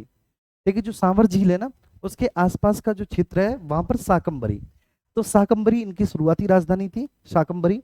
और उसके बाद फिर एक शासक हुए अजय पाल जी या अजय राज जी। तो अजय राज ने अपने ही नाम पर एक नया नगर बसाया, अजय मेरू। ठीक है, अजय मेरू। और आज उसी अजय मेरू को अजमेर के नाम से जाना जाता है, अजमेर शरीफ भी कह देते हैं। ठीक है, तो ये अजय मेरू नगर की स्थापना का श्रेय अजय राज जी को जाता है या अजय पाल जी को जाता है। अजय राज या अजय पाल जी ठीक है इस वंश के शासक हैं, चौहान राजवंश। चौहान राजवंश में केवल आप एक ही शासक को पढ़ेंगे, वो पृथ्वीराज चौहान तृतीय हैं, जिनको राय पिथौरा के नाम से जाना जाता है, बस और कुछ भी नहीं। बस केवल आप पृथ्वीराज तृतीय को पढ़ेंगे यहाँ पर, तो केवल एक शासक। तो मैं सच बात बताऊं, मैं आपको इतना डिटेल में पढ़ा रहा हूँ, ये अच्छी बात है, चलो बहुत अच्छी बात है। लेकिन हमें इन ये जितने भी राजवंश है ना, हमें इन राजवंशों के एक एक दो दो शासक ही पढ़ने हैं। एक एक दो दो शासकों से ही प्रश्न आते हैं, केवल एक एक दो दो शासक। और हाँ, ये आपको रिवीजन करने पड़ेंगे लेक्चर्स, इसमें कोई दोहराई नहीं है इसमें, क्योंकि आपने ये चीजें पढ़ी नहीं। जब हम आ जाएंगे ना कुतुबुद्दीन ऐबक पे, रजिया सुल्तान पे, मुइजुद्दीन बहराम शाह, रुकनुद्दीन फिरोज, ठीक है, बलवन, फिरोज शाह तुगलक, मोहम्मद बिन तुगलक, इन पे आ जाएंगे, इन पे तुम्हें इंटरेस्ट आने लगेगा, क्योंकि ये तुमने पहले से नाम सुन रखे हैं, थोड़ा बहुत इनके बारे में आपने पढ़ा है। यहाँ पर थोड़ा सा आपको बोरिंग लग रहा होगा, मैं समझ सकता हूँ, यहाँ पर आपको थोड़ा सा बोरिंग लग रहा होगा, और उसका रीजन भी है क्योंकि आप पहली बार इनको पढ़ रहे हो ना, ठीक है, डेट्स द रीजन। तो कोई दिक्कत नहीं, आपको बिल्कुल परेशान नहीं होना। वासुदेव, ठीक है, शाकंभरी अजय मेरू के चौहान वासुदेव, ठीक है, इस राजवंश के संस्थापक हैं बच्चे, जिन्होंने राजस्थान के पश्चिमी क्षेत्रों में पर्याप्त शक्ति अर्जित करके इस चौहान वंश की स्थापना की, चौहान वंश की स्थापना की। ठीक है, इनकी राजधानी शाकंभरी बनती है। अच्छा, एक बात ध्यान रखना, वासुदेव साहब जो हैं, ठीक है, ये इस चौहान वंश की स्थापना बेसिकली एग्जैक्टली उसी समय करते हैं जिस समय गुर्जर प्रतिहार राजवंश की स्थापना हरिश्चंद्र ने की थी। तो ये गुर्जर प्रतिहार राजवंश हरिश्चंद्र के समकालीन ही है, ये जो राजवंश है। फिर इसके बाद अगले शासक पृथ्वीराज प्रथम, फिर अजयपाल, फिर अरुणराज, ये शासकों का क्रम है। फिर पृथ्वीराज प्रथम, फिर अजयपाल, अजयपाल के बाद अरुणराज, अरुणराज के बाद फिर जगनिक, जगनिक के बाद विग्रहराज द्वितीय या विशलदेव, विग्रहराज चतुर्थ, सॉरी नहीं, विग्रहराज चतुर्थ, विग्रहराज चतुर्थ या विशलदेव। इसके बाद अपर गंगे, इसके बाद पृथ्वीराज द्वितीय, पृथ्वीराज द्वितीय के बाद सोमेश्वर, और सोमेश्वर के बाद पृथ्वीराज तृतीय, जिनको हम राय पिथौरा के नाम से जानते हैं। पृथ्वीराज तृतीय जिनको हम राय पिथौरा के नाम से जानते हैं। तो जी देख लीजिए, वासुदेव, ठीक है, वासुदेव ने राजस्थान के पश्चिमी क्षेत्रों में पर्याप्त शक्ति अर्जित करके इस चौहान वंश की स्थापना की। वासुदेव साहब ने राजस्थान के पश्चिमी क्षेत्रों में पर्याप्त शक्ति अर्जित की, चौहान वंश की स्थापना की। इसके बाद फिर एक बहुत लंबे समय काल में बहुत ज्यादा शासकों ने शासन किया। देखिए फिर इसके बाद जो आधुनिक शासक आप कह सकते हैं कि जहां से आप चौहान वंश के इतिहास को पढ़ेंगे, तो चौहान वंश के इतिहास को हम लोग पढ़ेंगे पृथ्वीराज प्रथम, उसके बाद फिर अजय राज जी है, अजयपाल, फिर अणुराज है। देखिए अणुराज के बाद फिर जगनिक है, जगनिक के बाद विग्रहराज चतुर्थ, विशलदेव, अपर गांगे, पृथ्वीराज द्वितीय, सोमेश्वर, पृथ्वीराज तृतीय, राय पिथौरा। आपको देखिए अब मैं बता देता हूँ, ये जो देखिए अजय राज जी हैं, इन्होंने ही, अजयपाल जी, अजय राज जी, इन्होंने ही अजय मेरू नाम का एक नया नगर बसाया, उसे अपनी राजधानी बनाया है। अजय राज जी के समय से पहले, मतलब इनके शासनकाल से पहले तक जो चौहानों की राजधानी थी वो शाकंभरी थी। इनके शासनकाल से पहले तक चौहानों की राजधानी क्या थी? शाकंभरी थी। जब इन्होंने एग्जैक्टली एक नया नगर बसाया अजय मेरू, तो फिर इन्होंने उसको अपनी राजधानी बना लिया अजय मेरू को। देखिए अजय राज जी ने, अब अजय राज जी के बाद अगले शासक बने, उनका नाम था अणुराज। अब ये जो अणुराज साहब हैं, ठीक है, इनका और चालुक्य शासक कुमारपाल का एक युद्ध हुआ। कुमारपाल ने अणुराज जी को हरा दिया और इनकी हत्या कर दी। ये बात बहुत गलत लगी अणुराज के छोटे बेटे जिनका नाम था विग्रहराज चतुर्थ को।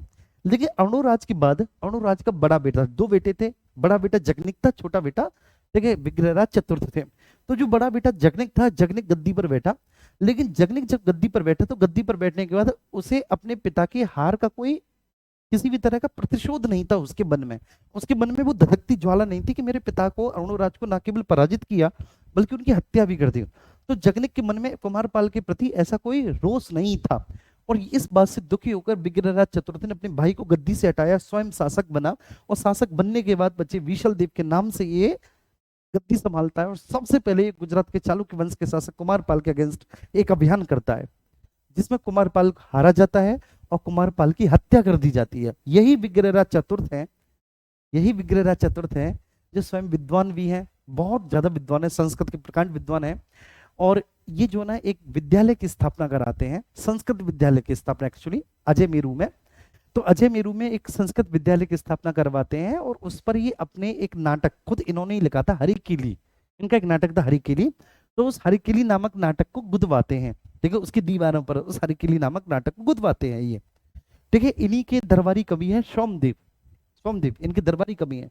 इनके दरबारी कवि सोमदेव ने ललित विग्रहराज नामक ग्रंथ की रचना की है। उसके बाद फिर कुछ नहीं पढ़ना, फिर पृथ्वीराज तृतीय, राय पिथौरा। आप सभी को बताया कि पृथ्वीराज तृतीय और मोहम्मद गौरी के बीच में तराइन के दो युद्ध हुए। तराइन के पहले युद्ध में पृथ्वीराज तृतीय ने बहुत बुरी तरह से मोहम्मद गौरी को पराजित किया, और दूसरे युद्ध में पृथ्वीराज तृतीय जो है ये पराजित हुए। लेकिन क्या शासक है मेरे भाई, लेकिन मुझे नहीं पता है ये क्यों पराजित हुए, क्या ऐसी परिस्थितियां रही होंगी, लेकिन इनको पराजित नहीं होना था। क्योंकि इनके पराजित होने के बाद हमारे देश का इतिहास, भूगोल सब कुछ बदल गया। कोई बातें, लेकिन फिर भी अगर हम पृथ्वीराज तृतीय साहब के बारे में बात करें, तो क्या शासक है मेरे प्यारे बच्चे। देखो ये साम्राज्य निर्माता शासक है। देखिए इन्होंने उधर मूलराज द्वितीय, भीम द्वितीय जो गुजरात के चालुक्य वंश के शासक है उनको हराया। जेजाक भुक्ति के जो चंदेल शासक हैं परमर्दिदेव, उनके दो वीर सेनापति आला और उदल का आप नाम सुने होंगे। आला और उदल जिनकी वीरता के किस्से संपूर्ण भारत में बच्चे गुणगान के साथ गाया जाते करते थे। एक रात्रि अभियान में आला एवं उदल दोनों को पराजित करके ठीक दोनों को मृत्यु दे दी थी इन्होंने। देखिए युद्ध भूमि में दोनों मारे गए थे। इतना वीर व्यक्ति है यार पृथ्वीराज चौहान तृतीय। देखिए उधर कन्नौज का जो घेड़वाल वंश है, कन्नौज का जो घेड़वाल या राठौड़ वंश है, तो वहां के जो शासक है जयचंद, ठीक है, जयचंद को आंख दिखा दी थी। और जयचंद की तो बेटी है संयोगिता, जिन्होंने स्वयं पृथ्वीराज से विवाह कर लिया था। तो ये एक साम्राज्य विस्तारवादी शासक थे और कोई इनसे खुश नहीं था, क्योंकि भैया ताकतवर व्यक्ति था, ठीक है, जब चाहे तब जिसके अधिकार क्षेत्र पर कब्जा कर लेता था। तो कोई खुश नहीं था इस व्यक्ति थे। इसलिए जब तराइन का दूसरा युद्ध हुआ, तो तराइन के दूसरे युद्ध में पृथ्वीराज चौहान की किसी ने हेल्प नहीं की, किसी राजपूत शासक ने। एक लंबा इतिहास है, ठीक है, इतिहास को इस तरह से मत पढ़ो, बहुत ज्यादा आत्मनिष्ठ मत रहो। इतिहास को पढ़ने में दिक्कत क्या होती है, जैसे मैं चौहान हूं तो मैं आत्मनिष्ठ हो जाऊंगा, मैं पृथ्वीराज साहब के जो है ना गुणगान ही गाता रहूं, ऐसा थोड़ी नहीं होता। हमें वस्तुनिष्ठ रहकर इतिहास पढ़ना होता है। यही इतिहास के विद्यार्थी की और शिक्षक की सबसे बड़ी पहचान होती है। ठीक है सर, अजयपाल, इन्होंने अजय मेरू नामक एक नया नगर बसाया। अजयपाल जी ने अजय मेरू नामक एक नया नगर बसाया और साकमवेरी से अजय मेरू में इन्होंने राजधानी स्थानांतरित की। फिर अणुराज, गुजरात के चालुक्य शासक कुमारपाल से पराजित हुए अणुराज। उसके बाद विशल देव या विग्रहराज चतुर्थ, इनके राज कवि हैं सोमदेव।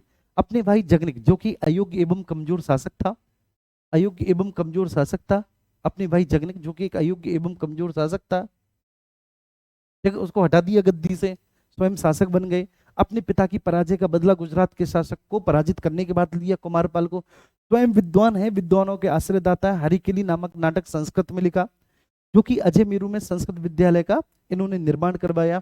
अब यही जो बेटा संस्कृत विद्यालय जिसमें हरिकेली नामक नाटक के अंश लिखे हुए थे, इसी को तुड़वाकर कुतुबुद्दीन ऐबक ने 2.5 दिन में एक मस्जिद बनवाई थी, जिसको 2.5 दिन का झोंपड़ा कहा जाता है। तो यही जो संस्कृत विद्यालय जो इनका था, ठीक है, इसी को तुड़वाकर उसने 2.5 दिन की झोंपड़ा नामक मस्जिद बनवाई थी। सोमदेव इनके दरबारी कवि हैं और इन्होंने ललित विग्रह राज की रचना की है। सोमदेव इनके दरबारी कवि हैं और इन्होंने ललित विग्रह राज की रचना की है। ठीक है, सोमदेव किसके? विग्रह राज या विशल देव के दरबारी कवि हैं, जिन्होंने ललित विग्रह राज की रचना की है। पृथ्वीराज तृतीय, इनके समय में दिल्ली का दायित्व तोमरों के पास था। दिल्ली का दायित्व मतलब दिल्ली पर तोमर शासन कर रहे थे, और बेसिकली अनंगपाल सिंह तोमर। अनंगपाल सिंह तोमर साहब की 2 पुत्रियां थी। एक पुत्री तो पृथ्वीराज चौहान तृतीय के पिताजी को, मतलब पृथ्वीराज चौहान की माता, और जो सबसे छोटी पुत्री थी अनंगपाल सिंह तोमर की, वो जो कन्नौज का गढ़वाल या राठौड़ वंश है, तो जयचंद की पत्नी जो थी। ठीक है, इस तरह से तोमरों के अंतिम शासक अनंगपाल सिंह तोमर को पराजित कर दिल्ली पर इन्होंने आधिपत्य स्थापित किया। इस तरह से दिल्ली पर आधिपत्य स्थापित कर लिया। एक ऐसे साम्राज्यवादी शासक है बच्चे, जो सभी तत्कालीन राजपूत राजवंशों में, ठीक है, सबसे ज्यादा योग्य हैं, पराजित करते हैं। भीमद्वितीय को पराजित करते हैं। परमर्दी देव जो कि चंदेल शासक है, उनके 2 वीर सेनापति अलाउदल को पराजित करते हैं। भीमद्वितीय जो कि गुजरात के चालुक्य वंश का शासक है, उसको पराजित करते हैं। आला एवं उदल परमर्दी देव के 2 वीर सेनापति थे, जिन्हें पृथ्वीराज चौहान तृतीय ने एक रात्रि अभियान में ही पराजित कर दिया था। तुर्क आक्रमणकारी मोहम्मद गौरी को पराजित किया, जिसे तराइन का प्रथम युद्ध कहा जाता है, और तराइन के द्वितीय युद्ध में, ठीक है, इनकी खुद पराजय हो जाती है। अब इसके बाद फिर नेक्स्ट अगला राजपूत राजवंश है कन्नौज का गढ़वाल या राठौड़ वंश। अगला राजवंश ये कन्नौज का गढ़वाल या राठौड़ वंश है। इसका संस्थापक चंद्रदेव है। देखो, इस राजवंश के शासकों के बारे में आप सबसे महत्वपूर्ण बात क्या देखेंगे कि इनके सबके पीछे चंद चंद चंद चंद लिखा है। देखिए, इस राजवंश के सभी शासकों के नाम के पीछे चंद चंद चंद है। तो ये कन्नौज का गढ़वाल या राठौर वंश है। पूरी कहानी समझ में आई? देखिए, अगर 1 से 2 बार रिवीजन कर लेंगे तो ऑब्वियस सी बात है, हर एक शासक के बारे में जान जाएंगे। एक बार बताइएगा।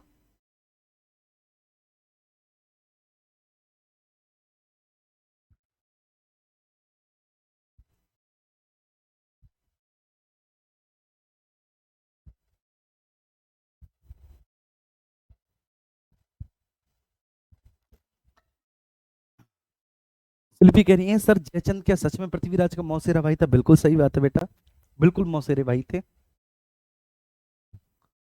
हम्म। अरे वो सोमदेव अलग है, जिनकी कथा सरित सागर है, वो अलग है। ये सोमदेव जो है, ये विग्रहराज चतुर्थ के दरबारी कवि हैं। ठीक है, जिनका नाटक है ललित विग्रहराज, या जिनकी रचना है ललित विग्रहराज। बेटा, जहां पर सन लिखने की जरूरत होगी ना अखिलेश कुमार, वहां पे सन जरूर लिखेंगे। जहां पे सन लिखने की जरूरत होगी वहां पे जरूर लिखेंगे। तराइन का पहला युद्ध 1191, तराइन का दूसरा युद्ध जो है वो 1192। 1192, ठीक है। हाँ जी, रिवीजन तो करना पड़ेगा जी, रिवीजन तो करना पड़ेगा।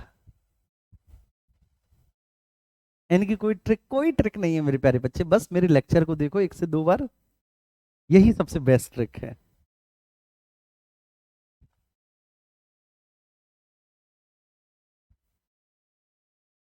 आशुतोष वर्मा जी कह रहे हैं, सर नींद क्यों आती है बहुत ज्यादा, प्लीज कुछ बताइए। एक सुई रखा करो अपने पास, जैसी नींद नींद आई तो सुई को चुभा लिया करो। कभी गर्दन में चुभा ली, ठीक है ना, कभी उंगलियों में चुभा ली, कभी पैर में चुभा ली, ज्यादा तेज आ रही है तो आंख में चुभा ली। अरे नहीं यार, मैं मजाक कर रहा हूँ। ठीक है, ये अपना सेल्फ कंट्रोल होता है बेटा, अगर सेल्फ कंट्रोल हो नहीं आती नींद।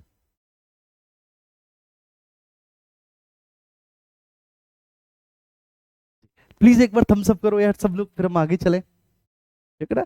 और कन्नौज का जो घेड़वाली या राठौर वंश है, एक बार हम इसको पढ़ लें।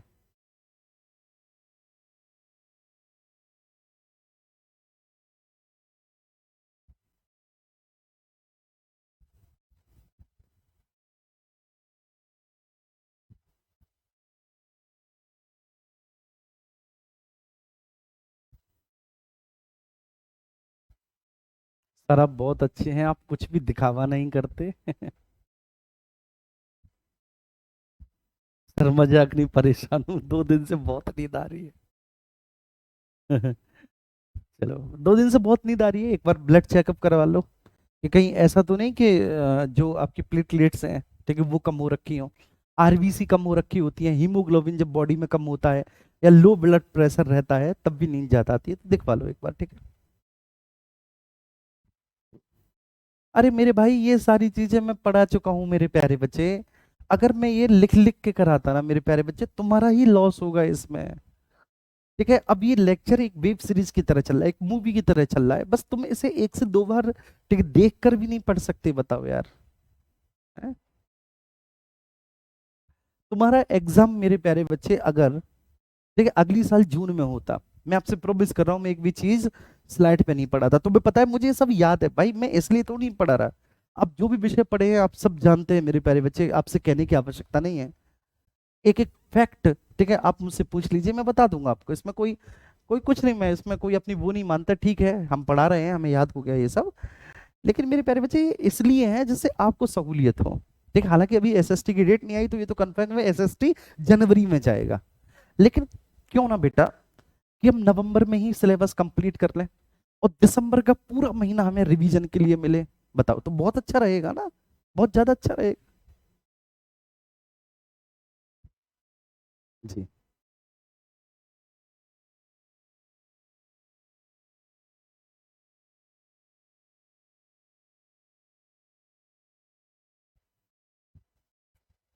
चलिए आइए, ठीक है। अब हम यहाँ पर बात करेंगे कन्नौज के घेड़वाल या राठौर वंश। कन्नौज के घेड़वाल या राठौर वंश के जो संस्थापक हैं वो हैं चंद्रदेव। भैया संस्थापक कौन है? तो कन्नौज के घेड़वाल या राठौर वंश के संस्थापक का नाम है चंद्रदेव जी, ठीक है ना, चंद्रदेव। फिर देखो सब शासकों को आप देखो, चंद चंद लिखा हुआ है, ठीक है, सभी के पीछे मदन चंद, गोविंद चंद, विजय चंद, जयचंद, हरिचंद। इसमें बस इस राजवंश के गोविंद चंद, ठीक, अनडाउटेडली, ठीक, he is a brave man, ठीक है, वीर साहसी योग्य महत्वाकांक्षी साम्राज्य निर्माता शासक गोविंद चंद, बहुत बड़े विद्वान शासक गोविंद चंद। दूसरा आप जयचंद पढ़ेंगे, जयचंद, ये जयचंद वो है कि जिनसे पृथ्वीराज का क्लैश है, ठीक है, बहुत ज्यादा। और ठीक है कहीं ना कहीं बच्चे, ठीक है, इनका भी मोहम्मद गौरी के साथ एक युद्ध होता है, जो इटावा और फिरोजाबाद के आसपास हुआ था, यमुना नदी के तट पर, चंदावर का युद्ध इसको कहते हैं, 1193-94 में हुआ चंदावर का युद्ध। जयचंद और मोहम्मद गौरी के बीच में हुआ था। जयचंद के साथ लगभग उस समय बच्चे भारत में जितने भी प्रमुख शक्तिशाली राजवंश थे सबकी सेना थी, बहुत बड़ी सेना थी जयचंद की, और जयचंद लगातार जीतते चले जा रहे थे, जीतते चले जा रहे थे, लग रहा था कि चलो कोई बात नहीं, ठीक है, अगर तराइन के द्वितीय युद्ध के बाद, पृथ्वीराज को हराने के बाद अगर मोहम्मद गौरी ने भारत में अपना विस्तार किया है, तो इस युद्ध के बाद मोहम्मद गौरी को भारत से बाहर खदेड़ भी दिया जाएगा, ठीक है, जिस तरह की चीजें दिख रही थी। लेकिन ठीक है जीतता हुआ राजा, जो ठीक है जिसे पता है कि उसकी जीत जो है उसकी आंखों के सामने है, उन्हीं आंखों में एक तीर आके लग जाता है, क्योंकि भारतीय राजा हाथी पर बैठे हुए होते थे, ठीक है, और हाथी पे बैठे हुए होते थे बहुत ऊंचाई पे, तो इनको टारगेट करना बहुत आसान होता था। ठीक है, हर एक सेना में ऐसे ऐसे तीरंदाजी होते थे, ऐसे ऐसे बच्चे निशानची होते थे, कि जो कहीं पर भी सही, जो सीधे राजा को ही टारगेट करते थे, राजा और सेनापति को, राजा और सेनापति को मार दो तो युद्ध ही खत्म।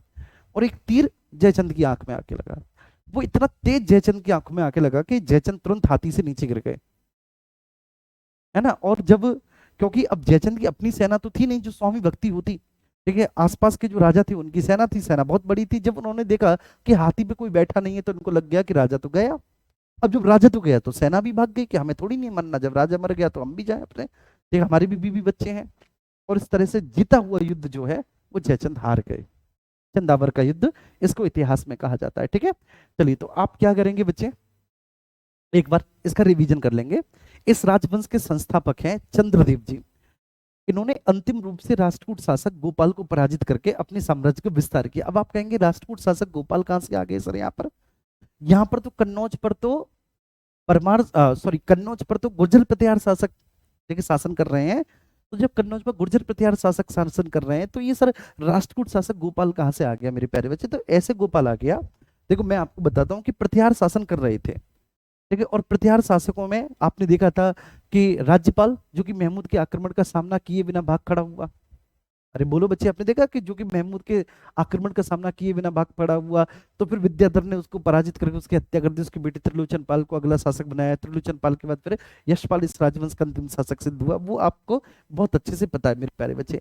लेकिन ये जो देखो गोपाल है ना, ये कन्नौज के एक उस हिस्से पर शासन किए हुए है, ठीक है, जिसको जीतने के बाद चंद्रदेव ने उसे अपनी राजधानी बनाया है। देखिए, चंद्रदेव ने उसे अपनी राजधानी बनाया है, ये बात आपको ध्यान रखनी है। क्लियर है? चलिए, संपूर्ण उत्तर प्रदेश पर अपना आधिपत्य इन्होंने स्थापित कर लिया। धीरे धीरे गोविंद चंद, मदन चंद के बाद इस राजवंश का, ठीक है, अब चंद्रदेव के बाद मदन चंद, मदन चंद के बाद गोविंद चंद, केवल हम गोविंद चंद को पढ़ेंगे, और गोविंद चंद के बाद फिर जयचंद, बस। गोविंद चंद अनडाउटेडली, ठीक है ना, वह इस राजवंश के सर्वाधिक शक्तिशाली शासक हैं। गोविंद चंद, मगध पर इन्होंने अपने साम्राज्य का विस्तार किया, मगध को जीता, और मगध को जीतने के बाद इन्होंने अपने साम्राज्य का विस्तार किया। कुछ समय तक इन्होंने मालवा पर भी अधिकार किया, बेटा बहुत बड़ी बात होती है। ठीक, कुछ समय तक इन्होंने मालवा पर भी अधिकार किया। बैठी हुई लक्ष्मी जी की आकृति के सिक्के, देखिए ध्यान रखना, और इनके उस समय तत्कालीन जो शासक थे उनसे बड़े मैत्रीपूर्ण संबंध थे, जैसे चोलों के साथ इनके बहुत अच्छे संबंध थे गोविंद चंद के, कश्मीर के शासक जयसिंह और जो गुजरात के शासक है जयसिंह सिद्धराज, उनके साथ भी बड़े अच्छे संबंध है। तो गुजरात के शासक जयसिंह सिद्धराज के साथ बहुत प्यारे संबंध है, कश्मीर के शासक जयसिंह के साथ भी अच्छे संबंध है, और इनके संबंध चोलों के साथ भी बहुत अच्छे हैं। तो गुजरात के शासक जयसिंह सिद्धराज के साथ, कश्मीर के शासक जयसिंह के साथ, चोलों के साथ इनके अच्छे संबंध हैं। ठीक है, इन्होंने बैठी हुई लक्ष्मी जी की आकृति के सिक्के उत्कीर्ण करवाए, और तत्कालीन शासकों से इनके बड़े मित्रवत संबंध भी थे। कुछ समय तक मालवा पर भी अधिकार किया इन्होंने। गोविंद चंद स्वयं विद्वान थे, ठीक है, स्वयं विद्वान थे। इन्होंने विविध विद्या विचार वाचस्पति की उपाधि धारण की, ठीक है, विविध विद्या विचार वाचस्पति, क्योंकि स्वयं विद्वान है, तो स्वयं विद्वान है, तो ऐसी स्थिति में इन्होंने विविध विद्या विचार वाचस्पति, ठीक है, मतलब विविध विद्याओं को जानने वाले, विविध विद्या विचार वाचस्पति, ये विविध विद्याओं को जानने वाले हैं। तो इन्होंने विविध विद्या विचार वाचस्पति की उपाधि। इनके दरबार में संस्कृत के एक प्रकांड विद्वान लक्ष्मीधर निवास करते थे, बस। और लक्ष्मीधर की रचना है कृत्यकल्पतरु, मोस्ट एंड मोस्ट इंपोर्टेंट, बस ये चीज याद करनी है।